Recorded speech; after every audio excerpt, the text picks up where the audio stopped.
Hello, class 12 students. So today we are going to start sum number 13 आपके retirement और partner chapter का है। तो सम नंबर 13 हम स्टार्ट करने वाले हैं। तो सम की शुरुआत करने से पहले हम सम को रीड कर लेते हैं कि L, P and W are partners of a firm sharing profit and loss in the ratio of 2:2:1। तो यहाँ पे आपका फर्स्ट पॉइंट में दिया गया है कि एल बी एंड डब्ल्यू तीन पार्टनर्स है जिनका होल्ड रेशियो 2:1 है और उनकी बैलेंस शीट यहाँ पे आपको दी गई है।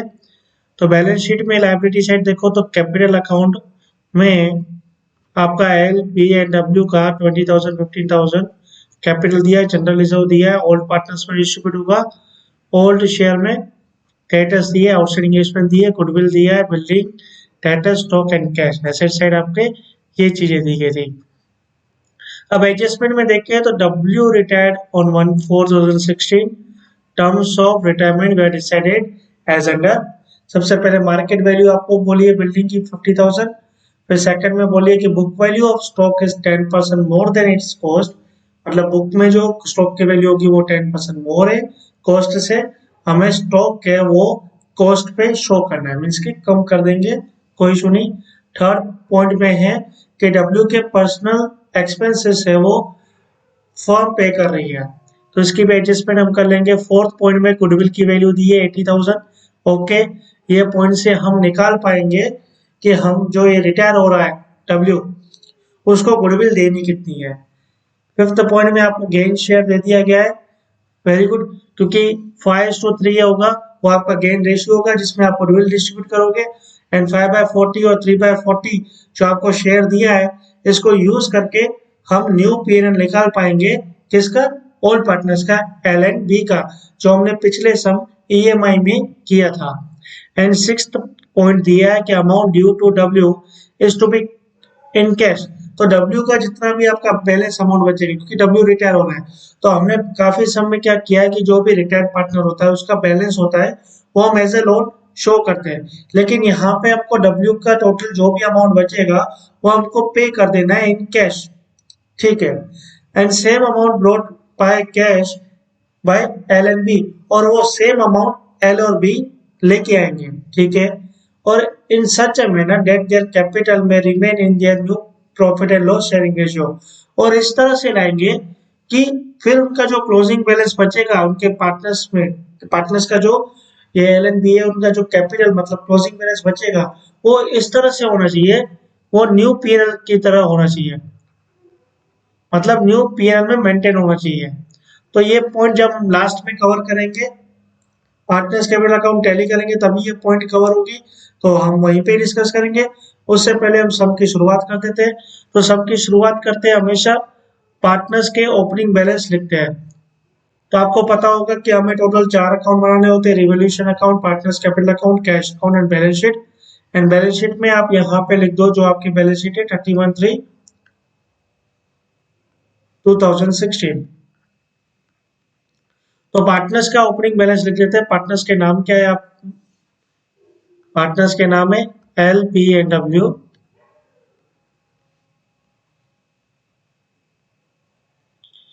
तो यहाँ पे लिखो आप by opening balance brought forward. L का 20,000, पी का 12,500, डब्ल्यू का 5,000। फिर कैश का लिख दो आप ओपनिंग बैलेंस 2,000, कैश अकाउंट में debit side to opening balance brought forward. कितना था कैश? 2,000 था। तो आपने ओपनिंग बैलेंस लिख दिए। अब आ जाइए एडजस्टमेंट में। तो सबसे पहले मार्केट वैल्यू ऑफ बिल्डिंग कितनी है? 50,000। तो बिल्डिंग थी कितने की? 37,000 की। तो एसेट साइड आओ, यहाँ पे लिखो बिल्डिंग 37,000।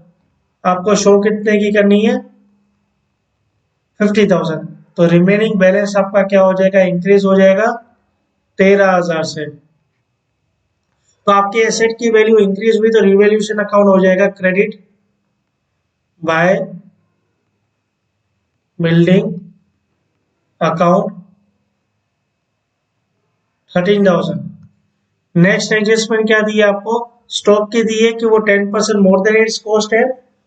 तो क्या होगा यहाँ पे, देखो स्टॉक है वो आपका 5500 है, वो 110 पे शो है, हमको 100 पे करना है। तो 100 into 5500 divided by 110, cross multiplication करो तो 5000 आपका आएगा वैल्यू।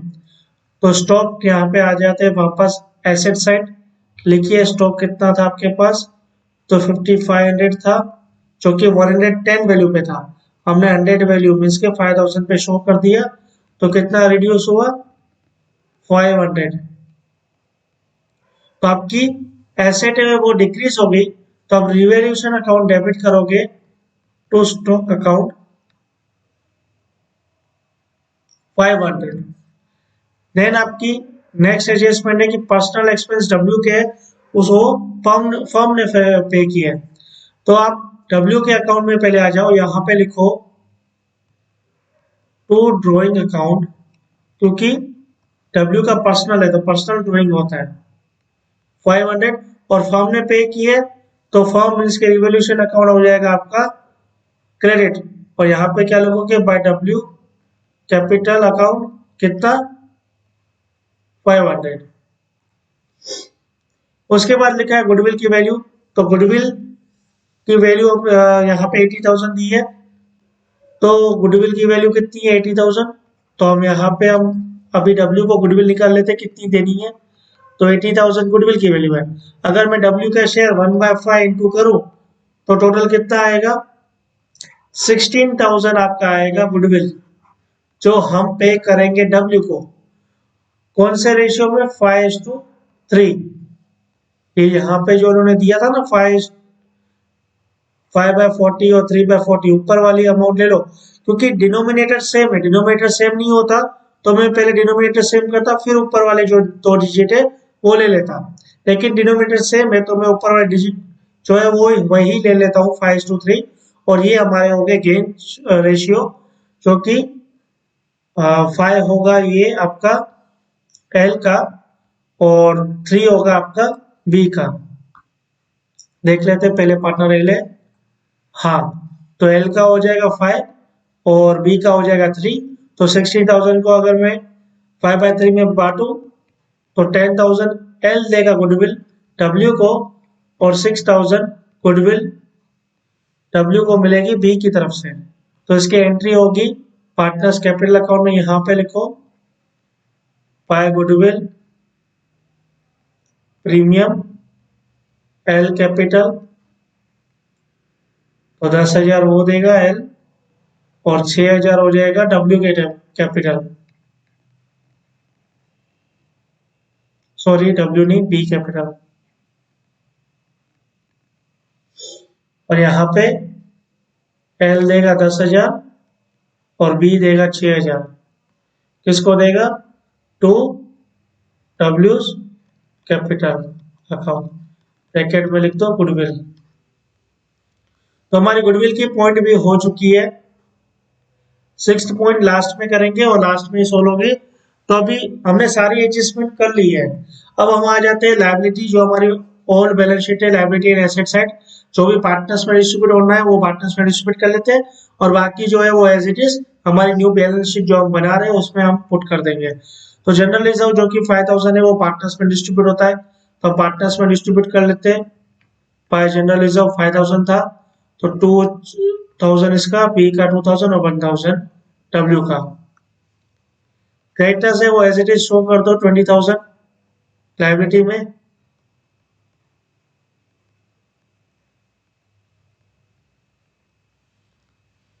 एंड आउटस्टैंडिंग एक्सपेंस 3,000 है वो भी एज इट इज शो कर दो।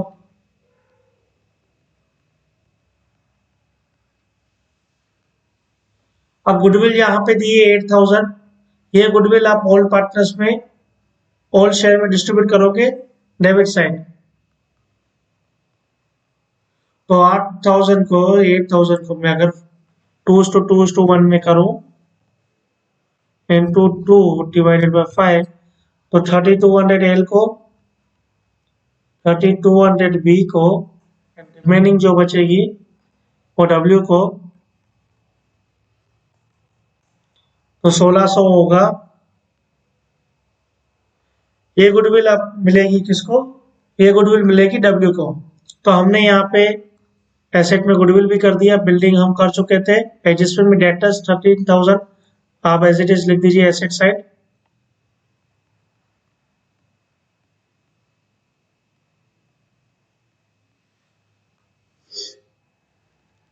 स्टॉक आपने कर दिया था एडजस्टमेंट में, कैश बैलेंस तो ये रहा।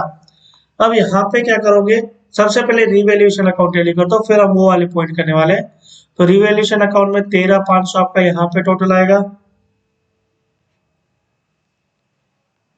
13,500 आपका यहाँ पे टोटल आएगा। तो आपका प्रॉफिट जो आएगा वो आएगा 13,000, जो हम डिस्ट्रीब्यूट कर देंगे ओल्ड पार्टनर्स में, ओल्ड शेयर में, एल पी एंड डब्ल्यू। तो 13,000 को डिस्ट्रीब्यूट करूं तो 5200 एल के अकाउंट में, बी के अकाउंट में 5200 एंड डब्ल्यू के अकाउंट में 2600। मैं यहाँ पे कर दो by revaluation profit 5200 and W के अकाउंट में आ जाएगा 2600। अब सबसे पहले डब्ल्यू को पे कितना करना है वो निकालते हैं, क्योंकि यहाँ पे क्या कहा है इन्होंने एडजस्टमेंट में। अब ये वाली पॉइंट करेंगे 6, तो डब्ल्यू को बोलते हैं पे कर दो कैश में। तो डब्ल्यू का अमाउंट निकालते हैं पहले कितना है। तो क्रेडिट साइड का टोटल करते हैं 5,000 प्लस 1,000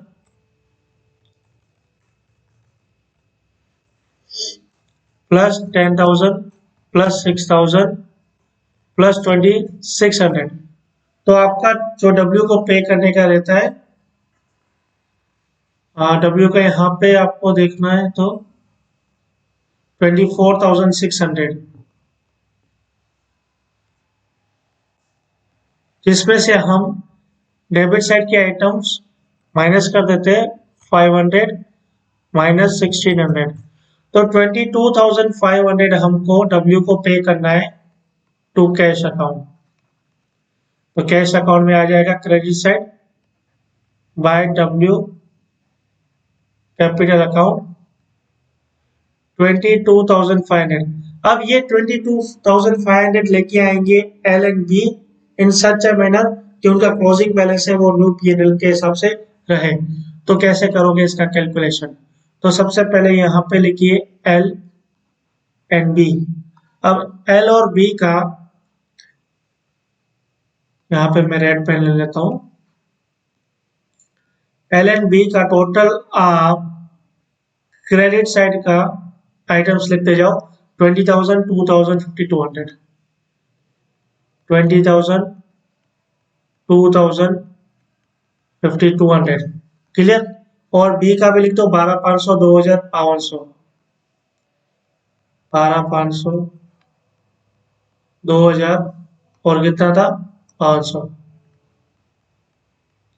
इसमें से लेस कर दो आपके डेबिट साइड के 3,200 3,200 10 और 6 3,200 3,200 10 और 6। ठीक है, ये लेस करने ऊपर में से। तो सबसे पहले एल का करते हैं।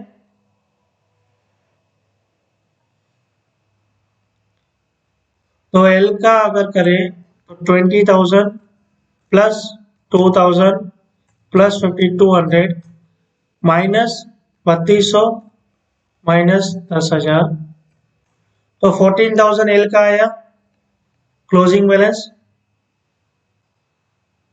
और वी का कितना आया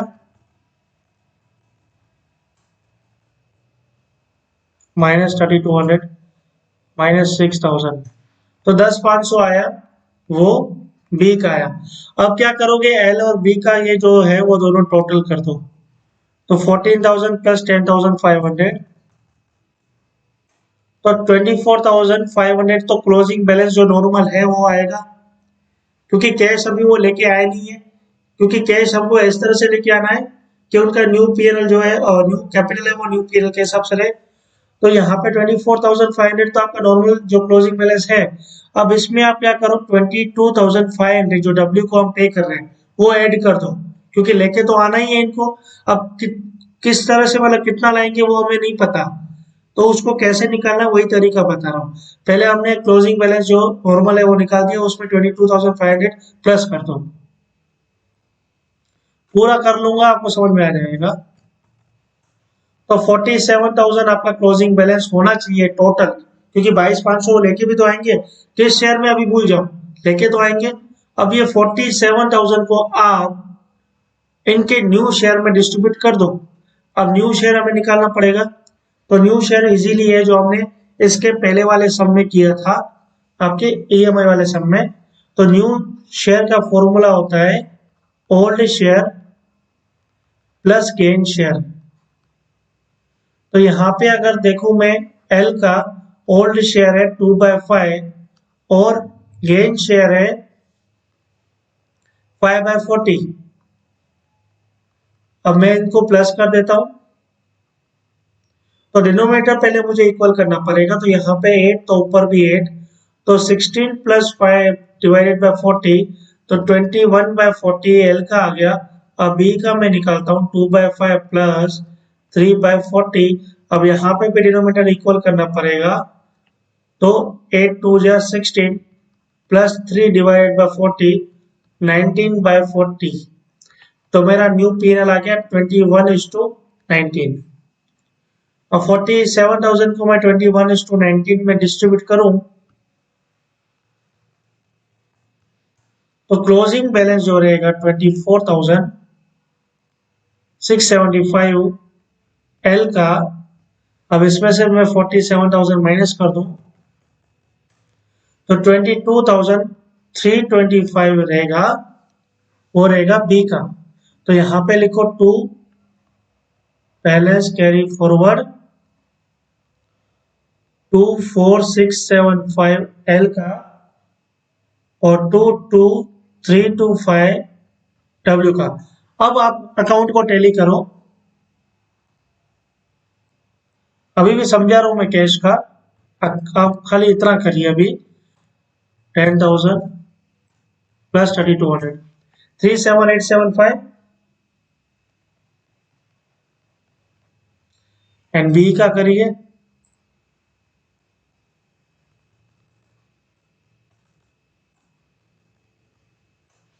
3,1,525। अब यहाँ पे भी वही लिखिए 3,7,875 एंड 3,1,525। जो भी बैलेंस बचेगा वो कैश हो जाएगा।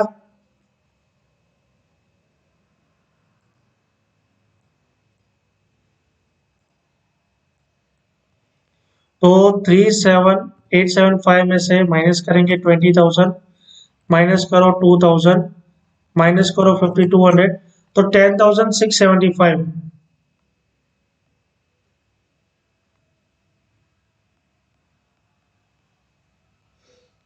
और अभी हम बी का करते हैं। 3,1,525 माइनस 12,500 माइनस 2,000 माइनस 5,200, तो 11,825। अब आपको मैं लॉजिक समझाता हूँ। अब इन दोनों का टोटल करो तो कितना आता है मुझे बताओ। तो 11,825 प्लस 10675 आया 22,500। तो ये 22,500 एल और बी लेके भी है, और इनका जो क्लोजिंग बैलेंस था वो न्यू पीएनएल के हिसाब से सेट भी हो गया। क्लियर? तो ये थी पॉइंट। एक और बार रिवाइंड करके वापस देखो तो समझ में आ जाएगा। अब बस ये क्लोजिंग बैलेंस, ये कैश है, वो कैश अकाउंट में लिख देते हैं, क्योंकि एल और बी लेके आएंगे 10675 और 11825, जो होता है 22,500। कैश अकाउंट को टैली कर दो, 22,500 प्लस 2,000 तो 24,500,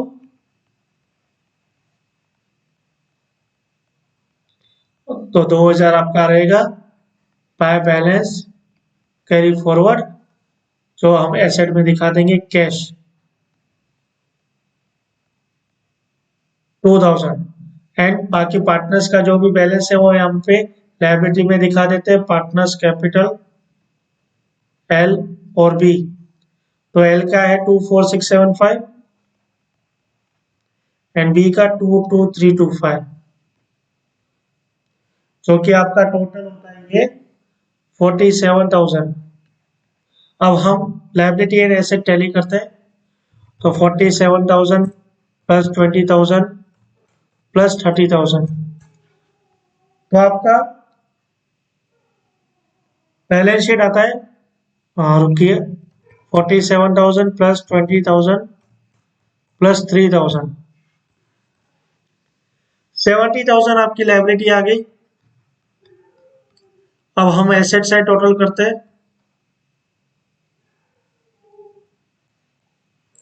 50,000 प्लस 5,000